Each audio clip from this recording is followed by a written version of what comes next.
Le conflit ukrainien est déjà un cauchemar sans fin. Mais comme si cela ne suffisait pas, voilà qu'un nouveau choc éclate. Zelensky ne serait pas seulement en guerre contre la Russie, mais aussi contre la vérité. Selon plusieurs révélations, il aurait sciemment réduit les chiffres des soldats morts afin d'éviter de verser des allocations aux familles endeuillées. Un média ukrainien affirme même que cette dissimulation permettrait de bloquer des milliards de dollars de compensation, argent qui par un étrange hasard ne parviendrait jamais aux veuves. Absolument hallucinant. D'autres données viennent également d'apparaître, exposant l'ampleur réelle des pertes humaines et laissant entendre que l'Ukraine pourrait abriter ce qui ressemble à la plus grande arnaque sociale jamais documentée. Aujourd'hui, on va donc se pencher sur la toute dernière controverse entourant notre fameux président exemplaire, Volodymyr Zelensky. Accrochez-vous. Franchement, je ne sais pas ce qu'il en est pour vous, mais personnellement, chaque nouvelle information à son sujet renforce un peu plus mon profond malaise. Et ce que j'ai découvert ce matin dépasse toutes les limites. On parle d'un homme prêt à dépouiller jusqu'aux proches de ceux qui ont sacrifié leur vie pour leur pays. Nous allons passer en revue 2 enquêtes de presse récentes et ensuite, je vous dirai exactement ce que j'en pense. Aujourd'hui, Al Jazeera rapporte une information pour le moins dérangeante. L'Ukraine vient de récupérer 1 millier de dépouilles de soldats en provenance de Russie. Selon Medinsky, conseiller du Kremlin, cet échange s'inscrit dans le cadre des accords conclus à Istanbul. Kiev aurait donc reçu les corps de 1000 militaires ukrainiens tombés au front, tandis que Moscou, de son côté, n'aurait récupéré que 38 soldats russes morts. Attendez une seconde. Si je fais bien le calcul, cela signifie qu'au début du mois de février, la Russie a rendu 1000 corps et n'en a reçu que 38 en retour. Autrement dit, un rapport d'environ 26 contre 1. Alors bien sûr, on pourrait se dire que l'Ukraine a simplement traversé une période particulièrement difficile et que les chiffres finiront par se rééquilibrer. Ou alors, pas du tout. Regardons les précédents échanges de corps depuis les négociations d'Istanbul en juin. Le 25 juin, 78 soldats russes contre 7200 Ukrainiens. En juillet, 19 Russes pour 1000 Ukrainiens. Et la même tendance se répète, mois après mois, jusqu'à février. Et c'est précisément là que les mensonges de Zelensky cessent de tenir la route. Quand je regarde ces chiffres, une question s'impose immédiatement. Se pourrait-il qu'il meure en réalité beaucoup plus de soldats ukrainiens que de soldats russes? Ou bien que, pour le moins, les statistiques avancées par Zelensky aient été massivement manipulées à la baisse? Ce soupçon inquiétant est encore renforcé lorsqu'on prend connaissance des dernières révélations du journal ukrainien Strana. Je traduis directement via Google Traduction. Zelensky a communiqué de nouveaux chiffres concernant les pertes de l'Ukraine dans la guerre contre la Russie. Mais dans quelle mesure sont-ils crédibles? Zelensky a déclaré aujourd'hui que le nombre total de soldats ukrainiens tombés au combat s'élève à 55 000.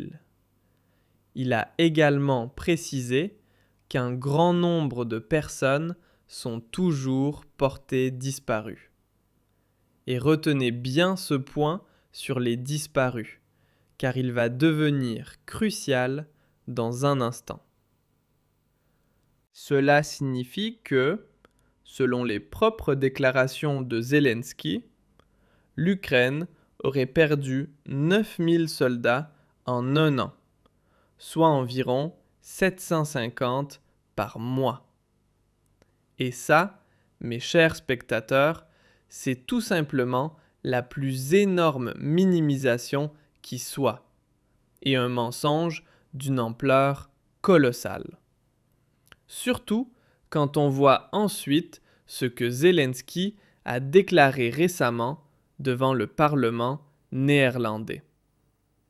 La Russie perdrait chaque mois 30 000 soldats. Le président Zelensky a affirmé que les Russes auraient environ 30 000 morts par mois, mais que cela importerait peu au chef russe Poutine, puisqu'il ne penserait qu'au pouvoir et à l'argent. Et j'ai volontairement refait le calcul sur ce point, et franchement, j'en ai eu la nausée. Selon Zelensky, 30 000 soldats russes tombent chaque mois, mais seulement 750 soldats ukrainiens. Cela fait un ratio de 40 contre 1. Et désolé, mais sur quelle planète éloignée vit ce type ? On pourrait croire à un pur déni de la réalité, mais en regardant de plus près, on découvre la véritable raison. Zelensky dissimulerait délibérément le nombre réel de soldats ukrainiens morts afin d'économiser de l'argent.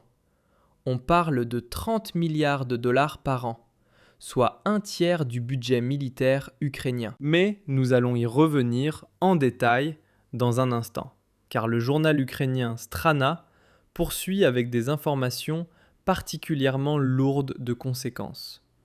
Concernant les personnes portées disparues, le ministère russe des Affaires étrangères a récemment déclaré que depuis l'été 25, les corps d'environ 12 000 soldats ont été remis à l'Ukraine. Or, si l'on se fie aux chiffres de Zelensky sur les soldats ukrainiens tués, presque aucun de ces corps n'aurait été officiellement reconnu par les autorités ukrainiennes comme appartenant à des soldats morts au combat. Et ce sont précisément les mêmes données que nous avons vues au début de la vidéo, selon lesquelles la Russie remettrait chaque mois à l'Ukraine les restes d'environ 1000 soldats ukrainiens tombés. Rien que ces chiffres se contredisent déjà de manière flagrante. Réfléchissez-y. Depuis juin 25, plus de 15 000 corps auraient été transférés par les Russes, alors que Zelensky ne parle que de 9 000 morts sur toute l'année. Et cela sans même compter les soldats qui meurent sur le sol ukrainien et peuvent être récupérés immédiatement par leur propre armée, ni ceux qui succombent plus tard à leurs blessures à l'hôpital. Et c'est précisément là que l'on arrive au point où tout cela ne relève plus seulement de la morale, mais devient pénalement répréhensible. Parce que, ouvrez bien les oreilles, ça devient grave. Il apparaît que Zelensky manipule massivement à la baisse les chiffres de ses propres soldats morts. Et il le ferait en partie en refusant tout simplement de reconnaître les corps remis par la Russie.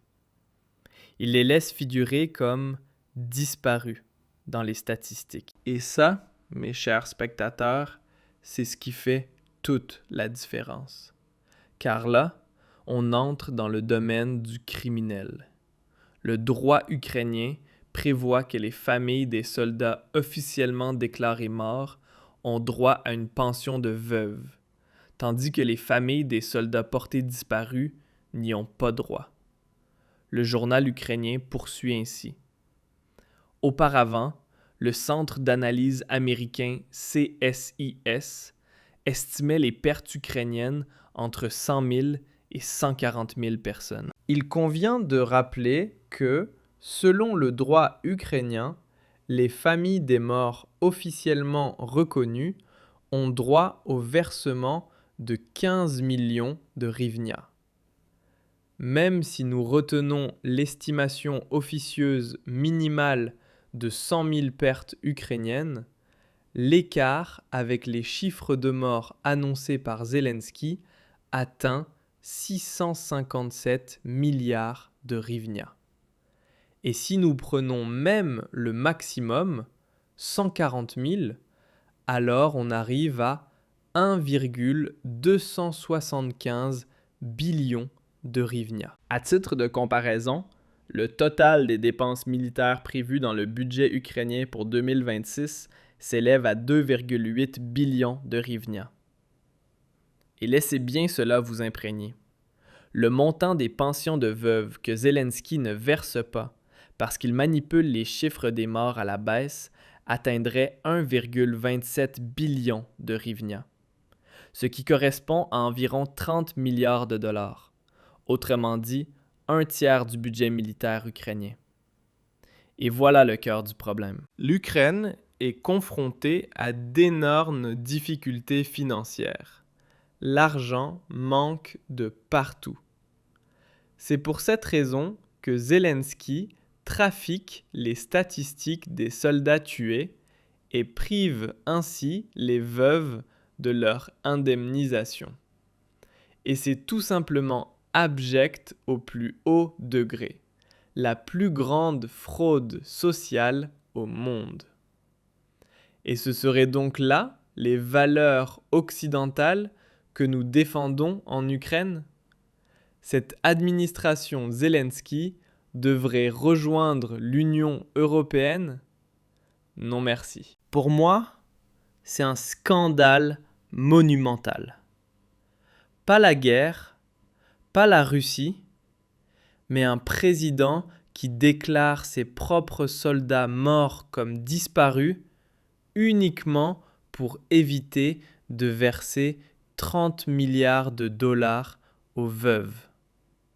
Ce n'est pas une erreur, c'est un système pourri jusqu'à la moelle qui s'enrichit sur la souffrance de ses propres citoyens.